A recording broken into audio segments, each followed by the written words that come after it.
Winner और loser में सिर्फ सोच सोच का फर्क है। विनर सिर्फ जीत के बारे में सोचते हैं, जबकि लूज़र हमेशा किस्मत को कोसते हैं। जीतने वाला पहले से ही ये तय कर लेता है कि जीतूंगा तो सिर्फ मैं ही, और हारने वाला पहले ही ये सोचता है कि क्या मैं आज जीत पाऊंगा। समस्या तो है, लेकिन दुनिया में ऐसी कोई समस्या नहीं जिसका कोई समाधान ना हो। आज मैं आपको ऐसी ही एक कहानी सुनाने वाला हूँ। एक पुराना सा मटका था, शायद बहुत दिनों से वहाँ पर रखा हुआ था। बरसात के कारण उसमें पानी भी भर चुका था। एक कौवा रोज उस मटके के ऊपर से उड़ा करता था। कौवा बहुत बदमाश किस्म का था।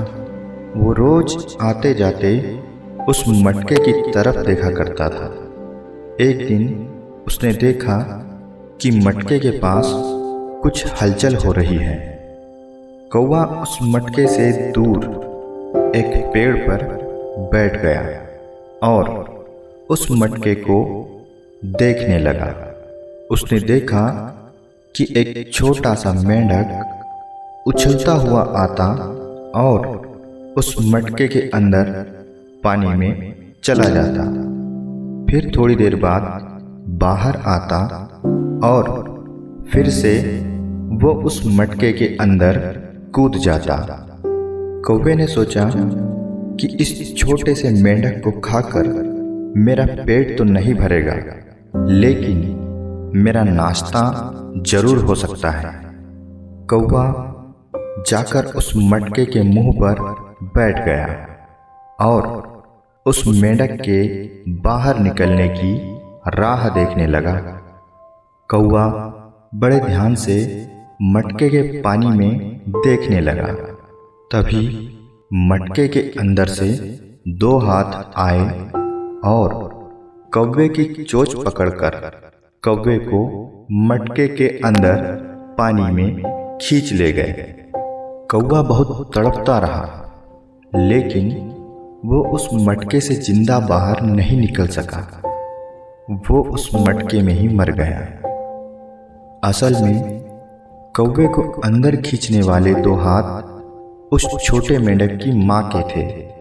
कौवा जब भी मटके के ऊपर से उड़ता था तो उस मेंढक की माँ उस कौवे को मटके के अंदर से देखा करती थी और समझ चुकी थी कि कौवा कभी ना कभी उस मेंढक के बच्चे को खा सकता है।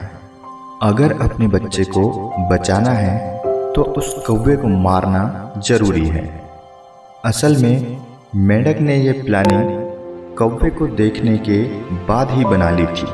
बस वो सही मौके का इंतजार कर रही थी। दोस्तों, इस कहानी से हमें दो बातें सीखने को मिलती हैं। पहली कि उस डर की वजह को आपको दूर करना होगा जिससे आप डरे हुए हैं, और दूसरी कि आपको अपने लक्ष्य को हासिल करने के लिए प्लानिंग बनानी जरूरी है।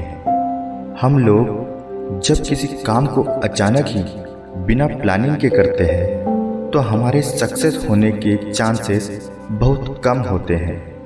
लेकिन अगर हम किसी काम को प्लानिंग बनाकर करते हैं तो हमारा सक्सेस होना 100% श्योर होता है।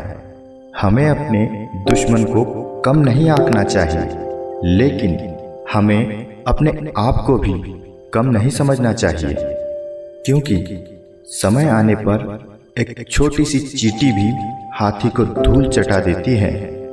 आपका हौसला और आपकी हिम्मत ही ये तय करती है कि आपको आगे कहाँ पहुँचाना है।